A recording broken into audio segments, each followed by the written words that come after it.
আজকে আমি ডায়েটের একটা রেসিপি দেখাবো তোমার ছোলা স্যালাড।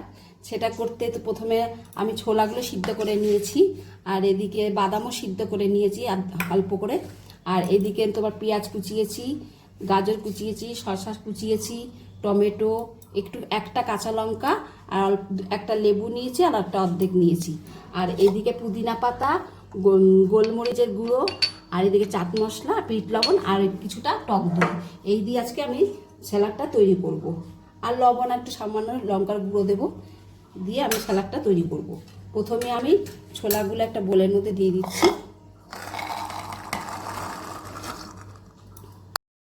আবার বাদাম নেব, এর মধ্যে বাদাম সিদ্ধ দিয়ে এর মধ্যে চাট মশলা দিয়ে দেবো,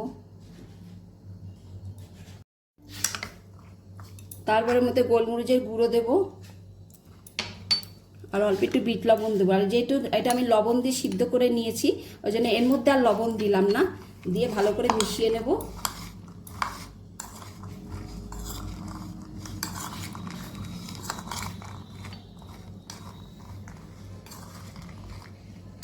দিয়ে এটা আমি পাশে রেখে নেব। দইয়ের মধ্যে গোলমরিচের গুঁড়ো দেবো অল্প করে, ওটা তো অল্প দিয়েছি, এটা তো অল্প দিয়ে দেবো। চাট মশলাও দিয়ে দেবো অল্প করে, বিট লবণ দেবো,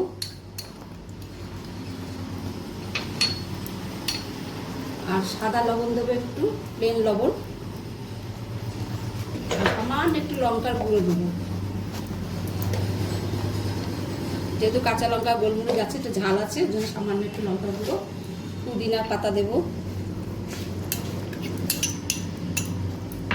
দিয়ে আগে ভালো করে ফাটিয়ে নেবো এটা।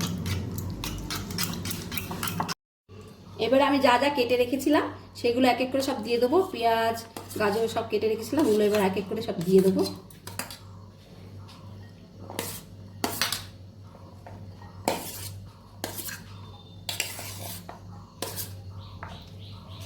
টমেটো সব দিয়ে দিচ্ছি, আর এই যে একটা কাঁচা লঙ্কা কেটেছিলাম, ওই কাঁচা লঙ্কাটাও এর মধ্যে আছে, দিয়ে দিচ্ছি।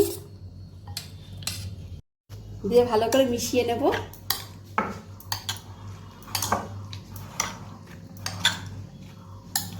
দিয়ে এবারে ছোলাগুলো সব দিয়ে দেবো এর মধ্যে। আমার জায়গাটা একটু ছোট হয়ে গেছে, একটু বড় নিলে ভালো হতো। ঠিক আছে, আস্তে আস্তে করে মিশিয়ে নেব সব।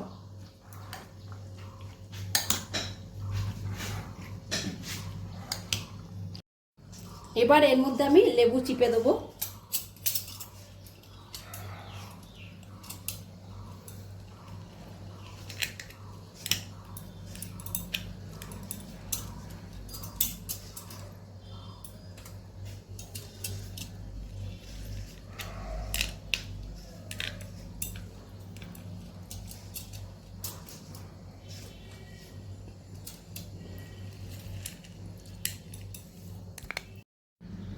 লেবু দেওয়ার পরে আমি ভালো করে এবার মিশিয়ে নেব। যারা ডায়েট করো তারা লবণ দেবে, আর মিষ্টি চিনিটা দেবে না, আর যারা ডায়েট করো না তারা সামান্য একটু চিনি দিয়ে দেবে, খেতে আরও সুস্বাদু লাগবে। এইভাবে খেয়েও তোমাদের পেট 3-4 ঘন্টা পেটটা ভরাই থাকবে। এরকম ব্রেকফাস্টে করে খেও।